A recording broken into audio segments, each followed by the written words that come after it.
melakukan sholat, maka yang nampak itu adalah takwa zahir. Setiap orang melakukan sholat itu, maka yang nampak adalah takwa zahir, takwa badannya, zahirnya takwa. Tapi tidak semua orang yang melakukan sholat batinnya itu takwa atau alias tidak khusyuk. Bahkan ada orang sejak Allahu Akbar takbiratul ihram sampai salam tidak ingat. Tapi Allah katakan di dalam Al-Quran, barang siapa yang mengagungkan syiar agama Allah, maka itu bentuk ketakwaan hati. Jadi ketika kita hadir memperingati hari-hari besar Islam, syiar agama Allah, maka apa kita sadari sebenarnya hati kita sedang bertakwa kepada Allah. Yang mungkin bahkan dalam sholat itu waktu tidak bisa digerakkan. Mungkin bertahun-tahun kita sholat tapi belum kita mendapatkan yang namanya ketakwaan hati. Tapi begitu kita hadir memperingati hari-hari besar Islam, itu merupakan bentuk ketakwaan hati. Oleh karena itu dari awal sejak kita bersyukur kepada Allah, kita saat ini diberikan yang namanya nikmat agama, nikmat yang hanya Allah berikan kepada orang-orang yang Dia cintai saja. Allah mau kita ini hati kita juga bertakwa kepada Allah. Mungkin kita tidak bisa dapat di dalam sholat, mungkin kita tidak bisa khusyuk di dalam sholat, mungkin hati kita tidak ikut takwa ketika zahir kita takwa, tapi ketika kita memperingati hari besar Islam, mengagungkan syiar agama Allah, bahwa takwa qulub, dan ini firman Allah Subhanahu wa taala merupakan ketakwaan hati. Jadi hikmah daripada memperingati Isra Mi'raj dan hari besar Islam lainnya, yang pertama sekali bagi Isra Mi'raj mengagungkan kebesaran Allah, dan yang kedua untuk kita mendapatkan yang namanya ketakwaan hati. Alhamdulillah. Yang kedua, di dalam surah Isra itu, setelah Allah mengagungkan dirinya, Allah menceritakan tentang memperjalankan hambanya dalam perjalanan satu perlawatan yang tidak akan bisa diterima akal manusia. Memperjalankan hambanya di waktu malam, yang dikatakan para ahli tafsir yang namanya lailan itu artinya qit'atun minal lail, sepotong daripada malam, bukan semalam penuh, tidak. Artinya ya mungkin cuma beberapa jam. Yang mana kalau dulu perjalanan dari Mekah ke Palestina itu bisa ditempuh 2 bulan lebih. Tapi Nabi SAW hanya beberapa jam pulang balik, bahkan bukan cuma dari Mekah ke Palestina, bahkan naik sampai langit ke Sidratul Muntaha. Sidratul Muntaha itu artinya tempat pemberhentian terakhir, kali tempat setelah itu. Menjadi perdebatan yang mana di akhir ayat Allah katakan inna mu'minahu was-sami'ul basir. Kalau ingatkan kepada manusia, Allah Maha mendengar, Allah Maha melihat, Allah tahu siapa yang beriman dan siapa yang tidak. Karena perjalanan yang luar biasa ini, yang spektakuler itu, memang tidak akan bisa diterima oleh akal manusia. Karena memang yang memperjalankannya adalah penguasa alam semesta. Jadi kalau makhluk biar bagaimanapun hebatnya, tidak akan bisa mencerna dengan akal. Dan dikatakan abdul, hamba, artinya abdul itu hamba, itu kita sebagai hamba. Saya, ketika saya masih hidup, saya dikatakan seorang hamba. Tapi ketika roh saya keluar, apakah saya dikatakan hamba? Tidak, saya dikatakan mayyit. Artinya ketika dikatakan hamba, bahwa yang berangkat itu sampai dengan Muhammad dengan roh dan jasadnya. Memang logikanya, kalau berangkatnya Nabi itu, perjalanan Nabi itu cuma mimpi. Seandainya waktu itu Nabi mengatakan tadi malam aku bermimpi, aku berangkat dari Mekah ke Palestina, naik ke langit ke-7, kemudian kembali lagi pulang sampai sebelum subuh sudah kembali ke Mekah. Kira-kira ada orang protes nggak? Tidak ada orang protes. Dan itu tidak akan jadi ujian. Dan bakalan orang protes, kita tidak memimpi apa saja, bukan bakalan orang protes. Karena itu merupakan ujian pada waktu itu, maka Allah perjalankan Nabi Muhammad dengan jasad dan ruhnya yang sebagaimana kita yakini dengan berita dari para ahli tafsir bahwa dikatakan abdul itu berarti jasad dan ruh. Dan ini menjadi cobaan bagi mereka pada saat itu dan kita pada saat ini, karena pada saat itu ternyata masih ada juga umat Islam yang mengatakan beranggapan bahwa Nabi itu bukan sama jasadnya, ruhnya saja. Berarti dia tidak mengakui. Waliyadzubillah, na'udzubillah min dzalik. Yang ketiga, mengingatkan kita bahwa yang diperjalankan Allah Subhanahu wa taala itu bukan orang sembarangan. Bahkan coba lihat. Bahkan kalau kita pikir ini masih kontroversi, betul sama tidaknya Neil Armstrong itu sampai bulan. Maka sekarang banyak terkuak bukti-bukti bahwa itu ternyata hoax perjalanan. Kenapa? Coba bandingkan perjalanan ketika Nabi SAW Isra dan Mi'raj. Bagaimana persiapan? Akan dibelah katanya kita dengar. Dikeluarkan bagian syarafat, dibersihkan, dicuci dengan air Zam-Zam. Dan memang Allah jelaskan di dalam Al-Quran. Allah katakan, Ya ma'asyaral jinni wal ins, man istata'u an tanfudhu min aqtaris samawati wal ardh, fanfudhu la tanfudhuna illa bisultan. Wahai jin dan manusia, bukan manusia, jin juga dicabar oleh Allah Subhanahu wa taala. Artinya jin saja ada yang tidak bisa menembus 7 lapis langit. Ini istata'u an tanfudhu min aqtaris samawati wal ardh. Kalau kamu mampu menembus langit 7 lapis langit dan 7 lapis bumi, kalau bilang mampu silakan. La tamhuzuna illa bisultan. Tapi kamu tidak akan mampu kecuali dengan sultan, dengan kekuatan, dengan izin Allah Subhanahu wa taala. Ternyata saya juga sempat tergelabu karena ya memang kita ini dari kecil diajarkan bahwasanya di luar sana itu ada planet, mulai dari planet Mars, Jupiter, Saturnus, Uranus, Neptunus, sampai kemudian ada bintangnya. Ternyata itu semuanya masih kontroversi dan memang itu buatan NASA. Dan setelah saya cari informasi rupanya NASA ini dulu pertama kali mereka buat penelitian itu bukan luar angkasa. Mereka itu kaji Al-Quran. Itu kisah panjang di zaman Abbasiyah Baghdad. Itu waktu Baghdad diserang, semua kitab-kitab itu perpustakaan besar itu dibakar mereka, sebagian kitab-kitab dibawa pulang ke Eropa. Itu yang mereka kaji. Nah kemudian mereka dapat di dalam Al-Quran bahwa Allah mengatakan kalau kamu mampu menembus 7 lapis langit, 7 lapis bumi. Nah, waktu itu kan mereka belum berpikir pesawat. Mereka isinya pertama rupanya menembus bumi melalui laut. Tapi ternyata mereka tidak mampu karena pada kedalaman tertentu kapal yang mereka buat itu meledak. Dan itu terbukti ada kapal kecil yang digunakan untuk rekreasi. Orang banyak rekreasi melihat peninggalan kapal ada itu. Belum pernah lihat itu meledak di dalam air. Itu salah satu bukti. Karena mereka tidak berhasil di sana, mereka coba yang lagi. Dan memang logikanya itu pengetahuan yang kita dikasih tahu dari kecil, jarak bintang apa semua itu. Sedangkan pokok canggih yang sekarang ini saja ini belum bisa sampai, saya belum bisa menghitung jarak. Kita mereka menghitung jarak bintang itu gimana? Nah itu bahwa alam dari mana? Jadi cuma kita dari kecil sudah dicampur seperti ini, kita percaya saja. Nah kita lupa bahwa sumber pengetahuan alam semesta ini ada di dalam Al-Quran.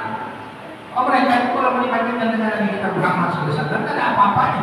Nabi SAW dengan mata telanjang beliau katakan, aku melihat bintang yang paling jauh, satu rebusan bintang yang Nabi berapa? 12 rebusan bintang. Ada 12 bintang yang paling jauh.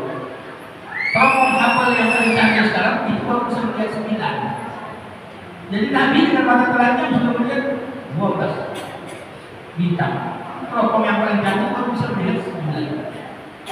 Kesimpulannya bahwasanya ketika diumumkan perjalanan Isra wal Mi'raj yang besar Muhammad SAW, bahwasanya Allah juga ingin mengumumkan kepada seluruh makhluk yang ada di alam semesta bahwa yang namanya Muhammad SAW adalah orang makhluk yang spesial. Wal bashar la kal bashar, walaupun dia diutus dalam bentuk manusia, yang mana kita tahu beliau manusia. Tapi untuk manusia yang satu ini bahkan malaikat tidak bisa menandingi kemuliaannya. Dan bahkan dengan kemuliaannya dia Muhammad SAW membuat menjadi manusia juga menjadi mulia. Sehingga Nabi katakan bahwasanya manusia kalau dia mulia maka dia lebih mulia dari malaikat. Tapi kalau dia hina maka dia lebih hina dari hewan. Kenapa? Karena manusia punya nafsu. Malaikat punya perintah beribadah kepada Allah. Manusia juga punya. Tapi malaikat tidak punya nafsu untuk dilawannya. Sementara manusia memiliki. Hewan juga punya perintah untuk menyembah kepada Allah, bertasbih kepada Allah. Manusia juga punya. Tapi hewan tidak diberikan akal seperti yang ada pada manusia. Tidak sama ukurannya, rohnya bahkan tidak sama. Apa buktinya? Coba lihat. Burung pipit dari sejak zaman Nabi Adam pernah lihat rumah burung pipit itu berubah. Nah, pada itulah dari rumput semua hidup. Tapi manusia mulai dari lubang batu, bikin dari kayu, bikin rumah batu, ada lagi yang bikin rumah dari kaca. Nah, ini menunjukkan manusia itu memiliki taraf yang lebih tinggi dari hewan. Tapi kalau dia berperilaku tidak takwa kepada Allah, tidak mengikut perintah Allah, maka dia menjadi hina daripada hewan. Hadirin orang sudah dirahmati Allah Subhanahu wa taala. Dari seluruh perjalanan ini banyak sekali hikmah. Tapi satu hal yang pasti yang kita tahu, hikmah terbesarnya yaitu untuk menjemput perintah sholat. Yang mana kita tahu semua perintah yang Allah Subhanahu wa taala turunkan kepada manusia melalui malaikat Jibril itu perintah sifatnya turun. Perintah dari Allah turun ke bumi. Tapi ketika berbicara tentang perintah sholat, maka perintah itu tidak turun. Nabi SAW yang naik menjemput perintah. Ini syarat pentingnya perintah sholat. Ya, kalau perumpamaannya kita mungkin kalau pagi mau kasih perintah kepada kepala desa, mungkin tinggal bikin surat instruksi sebarkan ke desa-desa. Tapi ketika perkara ujian pasti berubah caranya, dipanggil semua kepala desa. Kenapa ini penting? Kurang lebih seperti itu. Jadi ketika berbicara tentang perintah sholat, Allah Subhanahu wa taala undang Nabi Muhammad SAW langsung untuk menerima perintah sholat itu tidak melalui malaikat Jibril. Makanya Nabi SAW banyak mengingatkan bagaimana pentingnya perintah sholat. Bahkan Nabi katakan yang pertama kali diperiksa adalah sholat. Nabi bilang kalau sholatnya baik maka baiklah semuanya. Kalau sholatnya tidak baik maka bahaya. Yang lainnya juga tidak ada nilainya. Tidak ada nilainya. Orang yang tidak sholat 5 waktu tidak ada guna hajinya, tidak ada guna sedekahnya. Kalau bisa begitu bisa. Hadis Nabi yang menjelaskan. Bahkan tidak ada guna puasanya. Makanya Nabi bilang yang pertama kali diperiksa adalah sholat. Kalau sholatnya baik, yang lainnya baik. Makanya di dalam hadis Rasulullah SAW menjelaskan bahwasanya di antara azab siksa dan tidak ada pahalanya, tidak ada gunanya pada dia saat itu. Di antara azabnya orang yang meninggalkan sholat, bahkan sejak dia masih hidup sudah diazab oleh Allah Subhanahu wa taala. Di antaranya Allah hilangkan keberkahan umurnya. Orang yang tidak sholat umurnya tidak berkah. Bagaimana itu umur tidak berkah? Sudah umur pendek sampai 60, Rasulullah tidak husnul khotimah. Ada yang macam-macam lagi yang kita sebutkan. Kemudian ada juga umurnya panjang lebih 60, tapi catatan dosa lebih banyak daripada pahala. Kata umur tidak berkah. Selama dia meninggalkan sholat 5 waktu, maka Nabi katakan Allah hilangkan keberkahan umurnya. Tapi kalau sudah lewat, bagaimana? Istighfar, mohon ampun kepada Allah dan niat untuk qada. Yang pertama niat. Saya mungkin sekitar 10 tahun di pernah meninggalkan sholat. Ya sudah niatkan qada. Habis sholat lagi. Habis sholat isya, sholat lagi isya qada. Berapa lama? Semampu kita dan sesuai dengan perhitungan kita. Kalau tidak sempat bagaimana? Orang yang bertobat itu kita bisa bilang Bahkan ketika dia mau bertobat, dia mau pergi ke satu kampung untuk bertobat, mendatangi seorang alim ulama.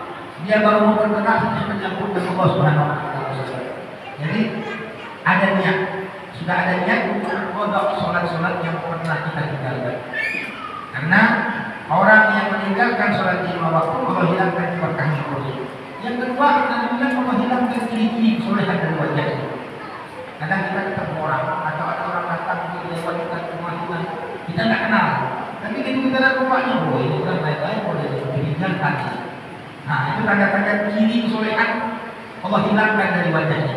Tapi kadang ada orang kita tidak kenal, tapi kita tidak ada kamu, tidak curiga, tidak khawatir. Itu artinya apa? Ciri kesolehan ada di wajahnya. Sebab dia menjaga sholat lima waktunya. Yang ketiga kata Rasulullah, seluruh amal ibadah yang tidak diberikan jarak. Orang yang tidak sholat, seluruh amal ibadah yang tidak diberikan jarak. Nah, ada guna berarti dia sedekah. Tidak ada guna dia puasa. Kenapa? Karena Nabi bilang yang pertama kali diperiksa sholat, kalau sholatnya bagus, yang lainnya bagus. Surat 4. Yang kelima, Allah tidak angkat doa anak-anak.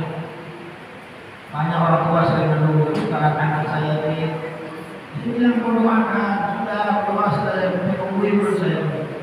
Ya susah juga kalau kau doanya, kau tak sholat. Orang tuanya mendoakan anaknya, padahal doanya seperti doanya Nabi untuk umat. Tak usah kita doa Ustaz sama Habib, jangan. Kita orang tua doakan sendiri. Karena doa kita sebagai orang tua seperti doa Nabi kepada umat makbul. Coba lihat tu. Kisah Ustaz Somad. Ustaz Somad seperti itu orang didoakan ibunya setiap malam. Ustaz Hidayat didoakan ibunya setiap malam, didoakan orang tuanya setiap malam. Tapi orang tua mereka juga memang orang ahli ibadah, memang ahli sholat. Nah kalau kita tidak sholatnya juga Senin Kamis,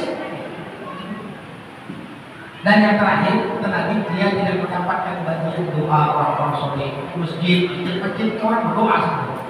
Orang khutbah itu orang doa. Allahumma khairal muslimin wal muslimat. Iman itu syarat rukun khutbah. Orang berdoa. Allahumma khairal muslimin wal muslimat wal mu'minin wal mu'minat. Yang tak sholat tak dapat. Itu yang dapat wal muslimin wal muslimat. Allahumma khairal muslimin wal muslimat. Itu orang sholat yang tadi. Yang tidak mengerjakan sholat lima waktu dia tidak mendapat bagian doa orang-orang soleh. Ini 6 sisa masih hidup. Dia hidup di dunia saja sudah tersisa. Makanya orang kalau tidak melaksanakan sholat lima waktu dia selalu apa kalau orang yang ini kalau kita bilang itu kayak bingung mau ngapain, nanti tahu hatinya itu gundah. Kenapa? Karena dia jauh dari Allah. Kalau orang jauh dari Allah, berarti dia jauh dari rahmat Allah Subhanahu wa taala. Kalau sudah dia jauh dari rahmat Allah, maka dia pasti dan umat kita ini pasti akan menemukan masalah. Semua bahkan orang-orang soleh.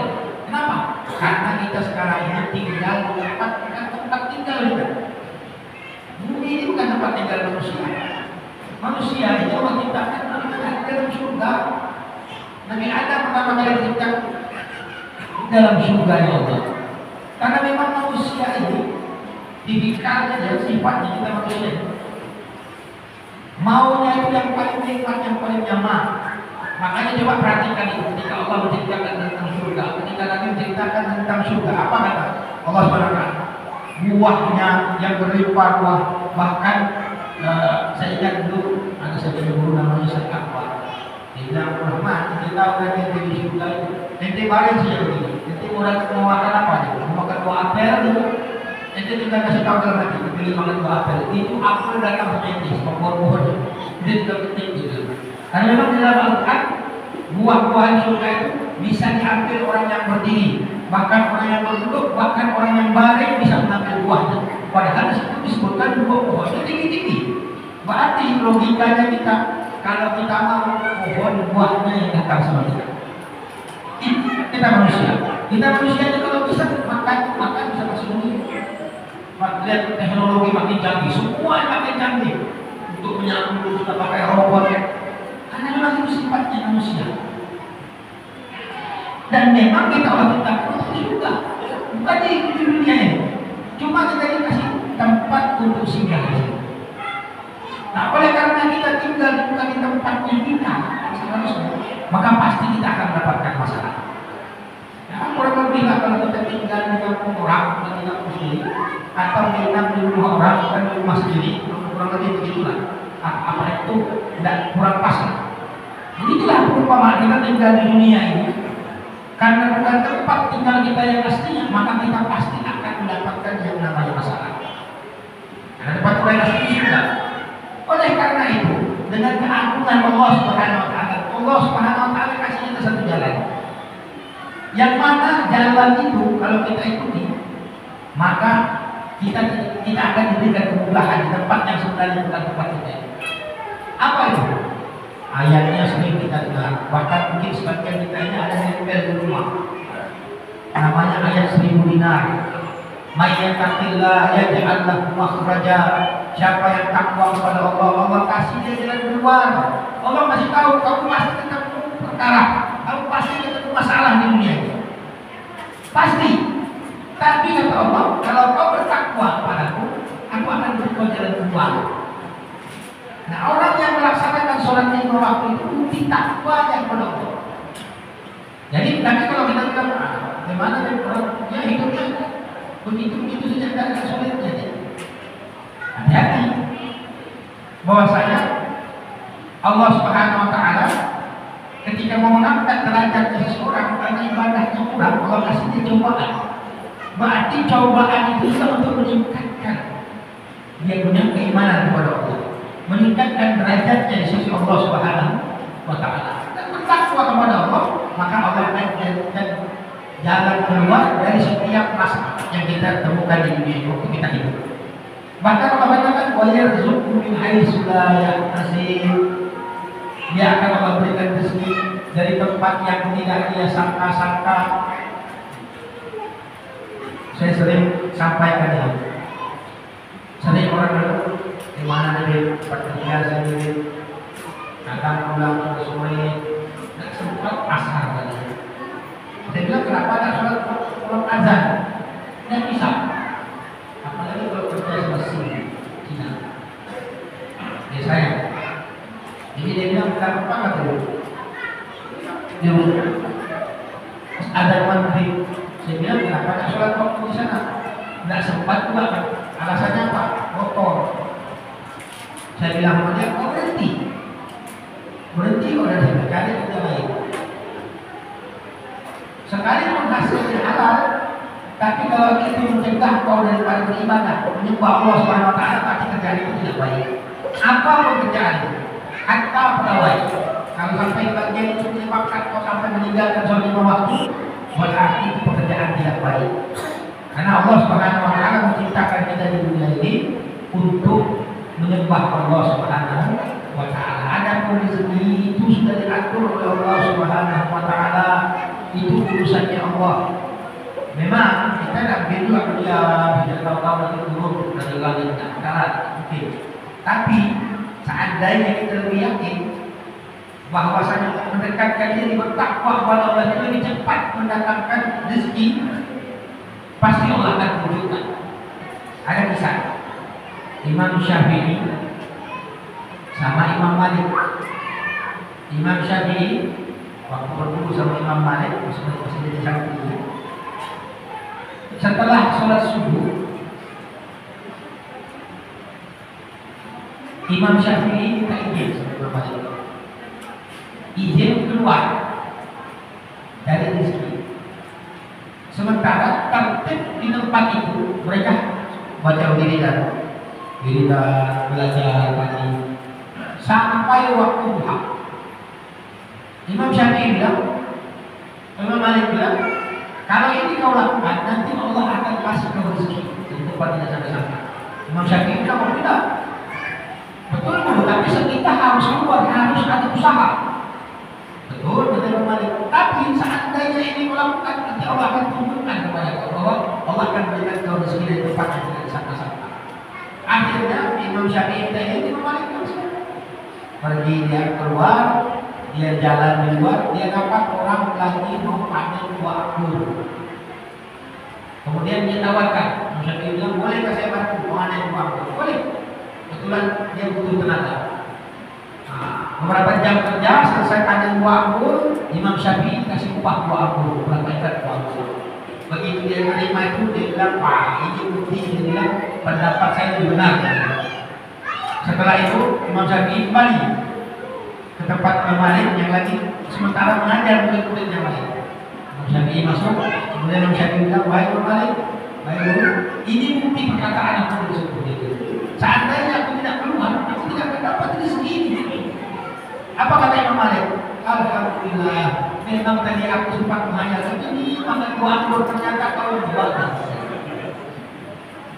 Artinya semuanya benar, harus ada usaha, tapi jangan sampai kita menomorsatukan. Dan di sini masalah keimanan kita ini, begitu juga dengan perkara sholat. Ketika dikatakan bahwasanya kalau kamu takwa kepada Allah, maka kau akan diberikan jalan keluar dari setiap masalah. Akan kita diuji. Sholatkan dulu atau urusan dulu. Sholat masih bisa dipanjang waktu. Itu kenapa kesadaran itu kita diuji? Diuji kita oleh Allah Subhanahu wa Ta'ala. Memang kadang-kadang dalam keadaan tertentu yang mau tidak mau kita mendahulukan itu. Mau tidak mau, mungkin kita ada hubungan dengan orang. Sementara orang itu harus berangkat, nah itu ya membuat darurat namanya. Karena ya tidak kita boleh kita sholat dulu. Karena Allah Maha mengetahui apa itu. Dan kita juga disuruh untuk menjaga perasaan orang. Hablum minan nas juga harus bagus. Tapi ada saat tertentu kita lagi kerja di rumah, padahal masih bisa saja kita tinggalkan. Ya, tinggalkan dulu, tetap kita harus minta maaf Allah Subhanahu wa Ta'ala. Sama dengan kasus ada penolong cinta, naik bis. Begitu sudah waktu sholat, dia bukan berhenti, stop, saya mau sholat. Sementara bis itu kan punya jadwal dia. Dia harus sholat, penumpang yang lain yang tidak sholat akhirnya menjadi keributan. Ini kan tidak baik kan? Bagaimana ceritanya kita memperbaiki hubungan dengan Allah, sementara kita merusak hubungan kita dengan manusia. Jadi bagaimana? Tidak ada solusinya. Yang paling tidak yang sudah bilang bila kita jalan kita sholat dihormati waktu untuk menghormati waktu sholat. Tidak perlu tahu semua. Kita sholat untuk menghormati waktu. Kalau kamu bisa tayamum, Allah Akbar. Nanti begitu sampai tempat yang kita bisa sholat sempurna, kita untuk sholat selesai.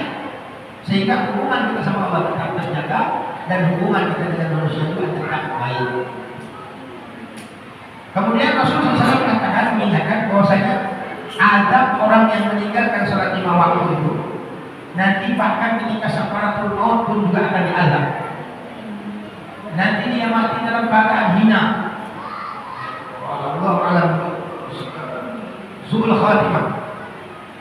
Yang itu yang pasti. Yang kedua dia mati dalam keadaan haus, mati dalam keadaan lapar. Orang sholat 5 waktu itu haus itu pada bulan Ramadan itu haus lapar itu bagaimana?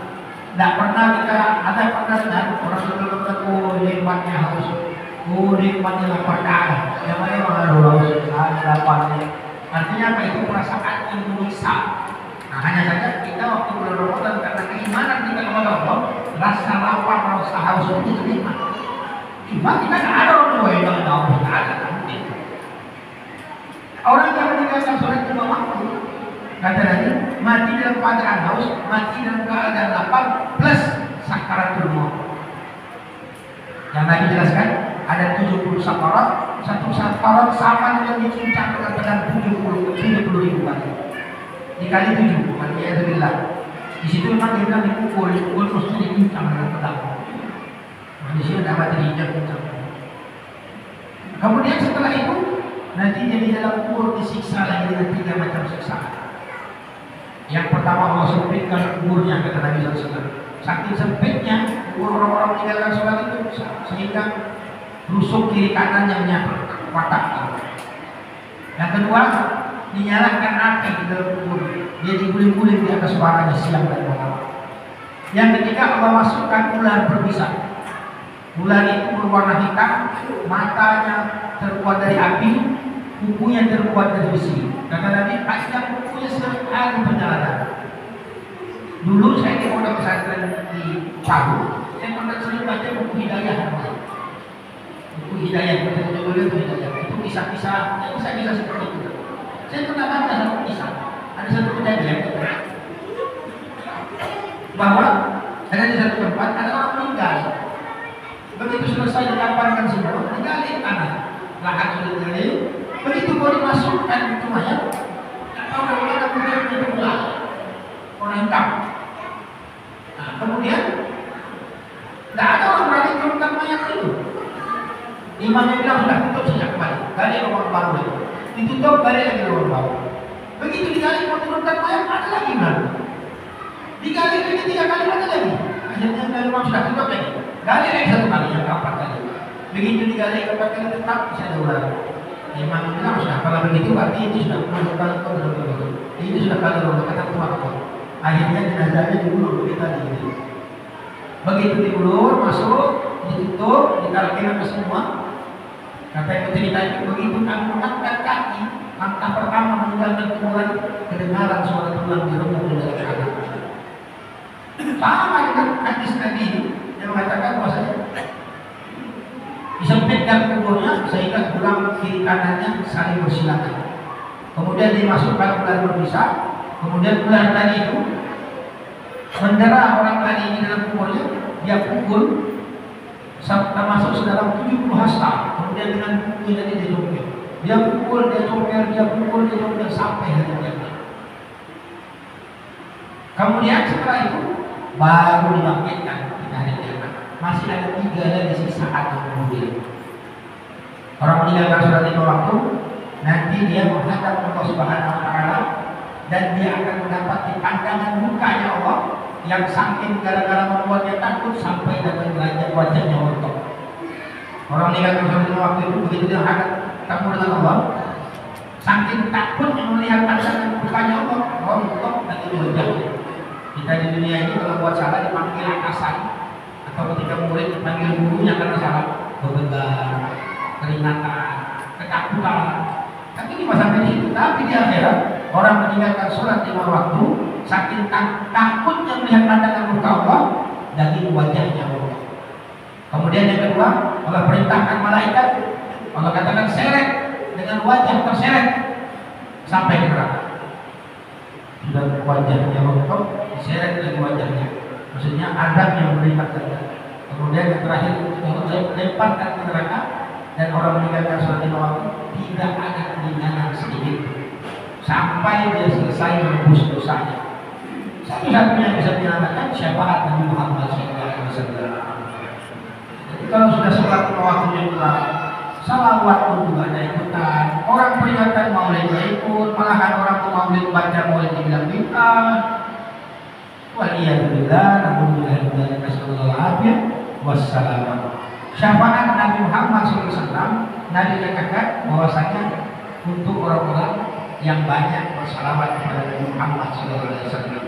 Maka perintah salawat dalam Al-Quran tidak ada ketentuannya. Bahkan ketika sahabat bertanya, bagaimana itu? Bagaimana kalau aku setiap saat bersalawat kepada Allah? Semua jelas, tidak ada ketentuannya. Jadi bersalawat kapan saja boleh. Mau rame-rame, mau di rumah sendiri, mau dengan kalimat yang seperti diajarkan itu, kalimat-kalimat salawat itu tidak sembarangan. Memang bid'ah itu bid'ah, bukan dari Nabi Muhammad SAW. Tapi sebagian besar itu dari Nabi Muhammad. Itu kasidah berkah dari Nabi Muhammad. Bahkan maulid dia ulami, Nabi Muhammad bilang apa? Aku tidak akan menyusun dia ulami. Marakan dia ulami illa bi amri Nabi Syafi'i, kecuali dengan perintah Nabi yang memberi syafaat. Jadi mereka itu dapat petunjuk, dapat. Bahkan Ratibul Haddad ketika diprotes, Imam Haddad itu diprotes, ada kalimat yang salah. Bukan salah, cara bacanya yang salah. Apa kata Imam Haddad? Saya tidak berani sudah rubah itu. Seperti itu yang saya dengar dari Lauhil Mahfuz gitu.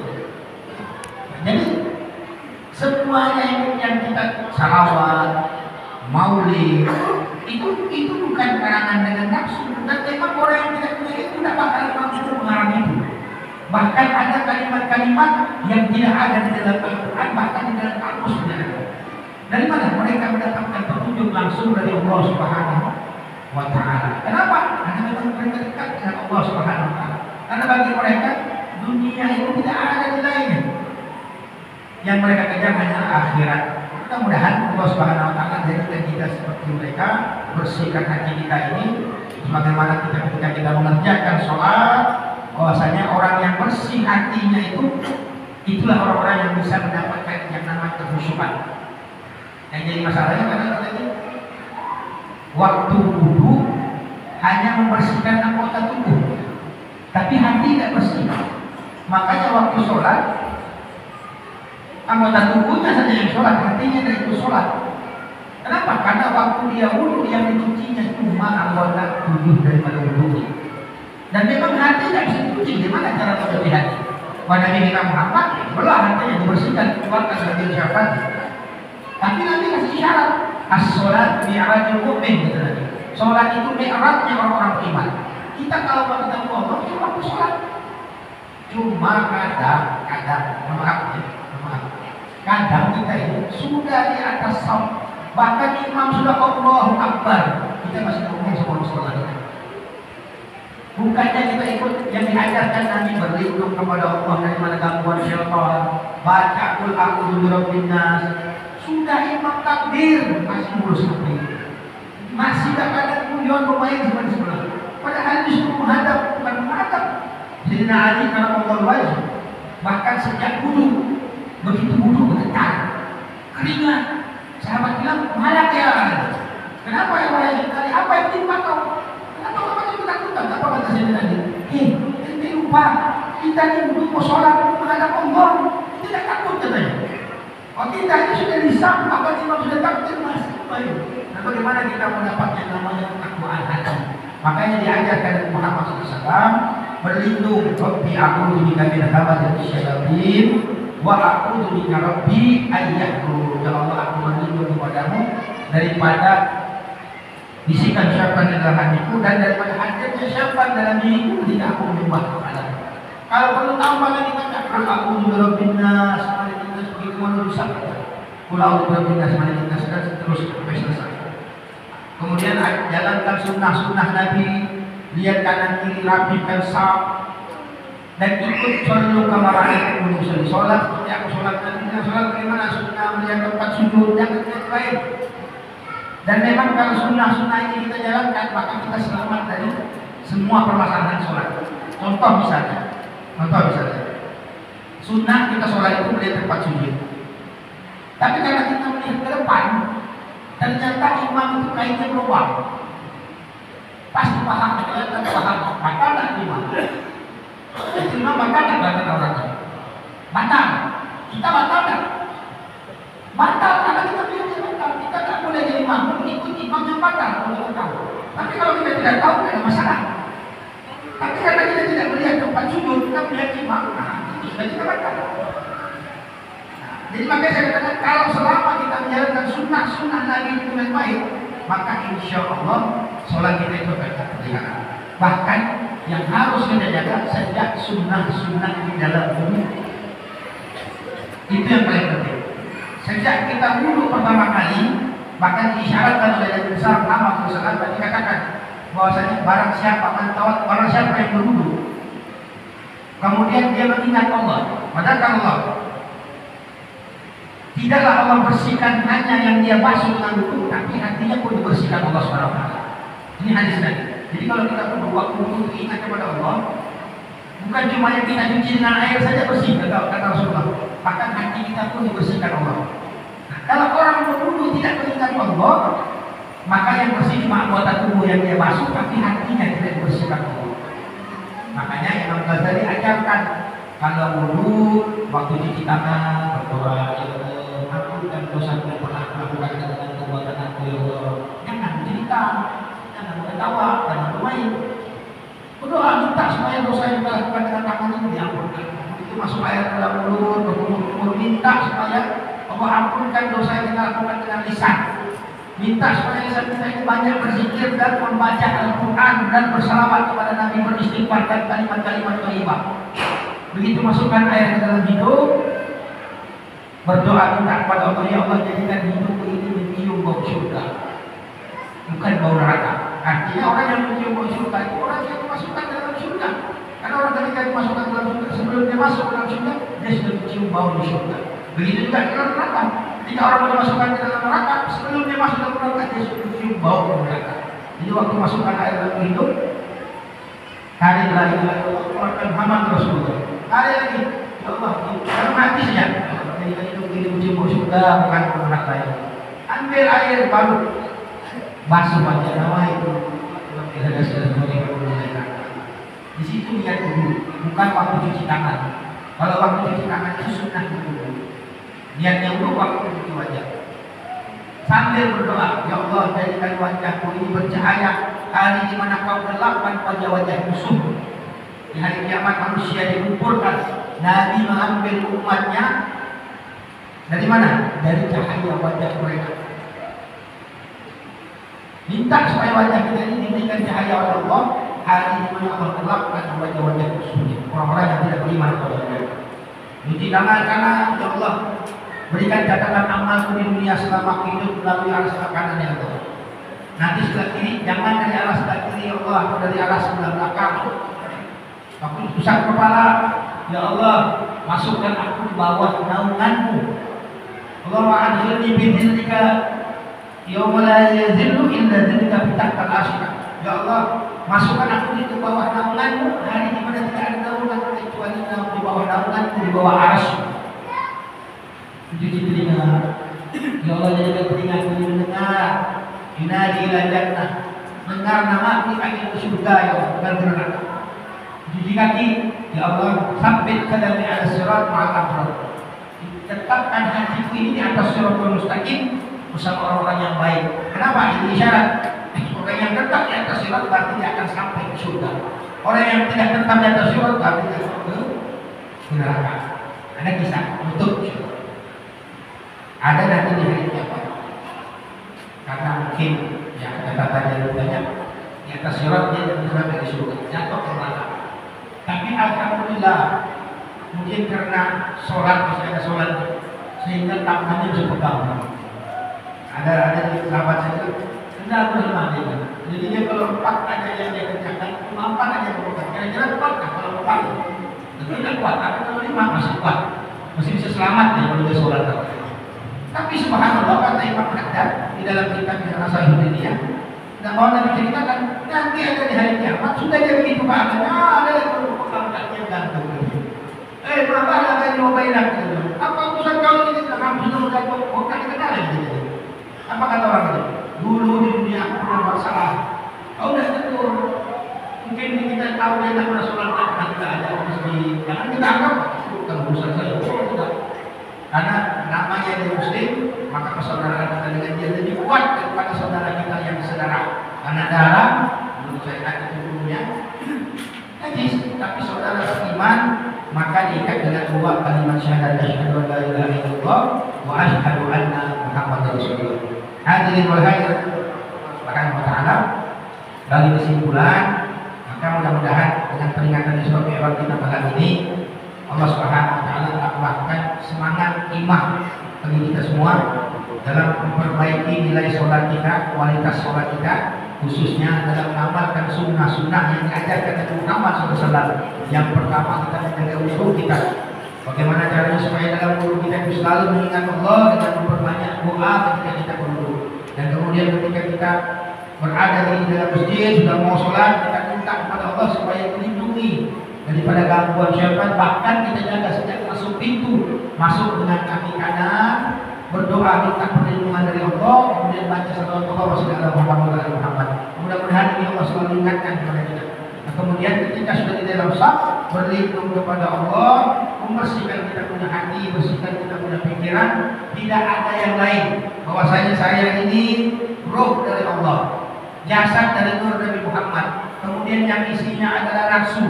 Kemudian siapa saya? Bukan siapa-siapa. Makanya begitu kita sholat Allah, tak ada kita pun ada yang ada Allah Subhanahu wa ta'ala. Orang-orang soleh ketika mereka menyembah Allah, mereka melihat Allah.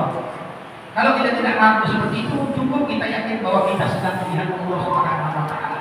Sebagaimana dikatakan Imam Ghazali bahwa pada hakikatnya setiap saat kita ini seolah bolak-balik mondar-mandir di hadapan Allah Subhanahu wa taala. Kalau kita tidak mampu seperti itu, paling tidak waktu sholat kita yang melihatin bahwa kita sekarang sedang melihat oleh Allah Subhanahu wa taala, kita sedang menghadap Allah Subhanahu wa taala, sehingga kita bisa mendapatkan yang namanya takwa batin, bukan hanya takwa zahir. Nanti dengan cara seperti itu, nanti Allah Subhanahu wa taala pelan-pelan bukakan bagi kita segala semua yang tutup, daripada mungkin segala bentuk maksiat kita yang tidak kita sadari, mungkin yang kita sengaja. Nanti Allah Subhanahu wa taala berikan nur cahaya hidayah, petunjuk, akhirnya kemudian akan bertambah tingkatan kita menjadi takwa yang sebenar-benarnya. Sebagaimana dikatakan Imam Ghazali bahwa orang yang takwa, orang yang khusyuk di dalam sholatnya itu ada 3 tingkatan. Yang pertama, orang yang menyimak yang dibacanya, itu sudah termasuk khusyuk. Jadi kita usahakan kita mendengar yang dibaca, entah kayak kita baca sendiri atau yang dibaca imam, itu sudah termasuk khusyuk tingkat terendah. Yang kedua, kita baca, kita mendengar, kemudian kita paham. Yang ketiga, mereka belum baca, mereka sudah meresapi maknanya. Kalau kita tidak mampu seperti itu, paling kita mendengar yang dibaca, melihat tempat Nabi mengajarkan kita melihat ke tempat sungguh, meletakkan segala sesuatu pada tempat. Kemudian insya Allah dengan cara demikian Allah Subhanahu wa taala akan berikan kita petunjuk, berikan kita hidayah. Di kulli sunnah nur, setiap sunnah itu ada cahaya, ada kebaikan. Setiap sunnah yang kita jalankan, nanti Allah berikan cahayanya, dan dengan cahaya yang selalu ditambahkan dari sunnah-sunnah Nabi Muhammad SAW, Allah Subhanahu wa taala akan beri petunjuk kepada kita. Mudah-mudahan kita bisa sampai mencapai derajat takwa sebagaimana yang dicapai oleh orang-orang pilihan Allah Subhanahu wa taala, para nabi, para anbiya, wa syuhada, wa sholihin. Dan mudah-mudahan Allah Subhanahu wa taala gabungkan kita dengan mereka di dunia dan di akhirat nanti. Dan mudah-mudahan Allah Subhanahu wa taala masukkan kita ke dalam umat Sayyidina Muhammad yang insyaallah akan mendapatkan syafaatnya di dunia gelar. Dan kita niatkan perkumpulan kita malam ini sebagaimana niatnya ashabul sholihin wa masyayikh al-abidin. Kita niatkan sebagaimana niatnya Rasulullah wa ala jami'ati salihah fi khairin wa rizqin wa afiyah fi din wa dunya wal barzakh wal akhirah wa ila hadratin Nabi Muhammad sallallahu alaihi wa sallam. Sirrul Fatihah. Bismillahirrahmanirrahim.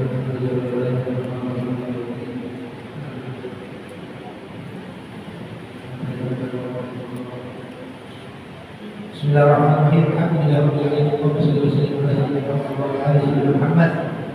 Ya musabbib al-asbab, ya mufattih al-aqwar, ya sami' al-aswat, wa ya mujib ad-da'wat, ya qadi al-hajat. Allahumma inna nas'aluka salamatan wa ziyadatan fid din, wa barakatan fil umur, wa sihhatan fil jasad, sa'atan fil rizq, wa tawbatan qabla al-maut, wa syahadatan inda al-maut, wa maghfiratan ba'da al-maut, wa 'afwan inda al-hisab, wa amanan min al-'adab, wa nasiban min al-jannah, wa rizqan nadara ila wajhika al-karim, wa nabiyika min ya Allah ya Rahmanir Rahim, ya Arhamar Rahimin, ya Arhamar Rahimin, ya Arhamar Rahimin, wa ya Rahimul Masakin. ويا مجيب السائلين نسألك رضاك والجنة ونعوذ بك من سخطك والنار. اللهم انصر إخواننا في غزة وسوريا، وانصر إخواننا في اليمن وفلسطين، وانصر إخواننا المجاهدين من مشارق الأرض إلى مغاربها، وانصرهم فإنك خير الناصرين، وافتح لهم فإنك خير الفاتحين، واغفر لهم فإنك خير الغافرين، وارحمهم فإنك خير الراحمين، وارزقهم فإنك خير الرازقين، واهدهم ونجهم من القوم الظالمين، وهب لهم ريحا طيبة كما هي في علمك، وانشرها عليهم من خزائن رحمتك يا أرحم الراحمين. وبجعل مقيم الصلاة من ذريتنا ربنا وتقبل دعاء. ربنا آتنا في الدنيا حسنة وفي الآخرة حسنة وقنا عذاب النار. ربنا تقبل منا إنك أنت السميع العليم، وتب علينا إنك أنت التواب الرحيم. مولانا يا سميع دعانا برحمتك يا رب لا تغفر رجانا. صلى الله على سيدنا محمد وعلى آله وصحبه وسلم. سبحان ربك رب العزة عما يصفون، سلام على المرسلين، الحمد لله رب العالمين. تقبل الله منكم. هذا مني ونحمدكم، والله المستعان وإليه الإقلال، والله الموفق إلى أقوال الطريق. والسلام عليكم ورحمة الله تعالى وبركاته.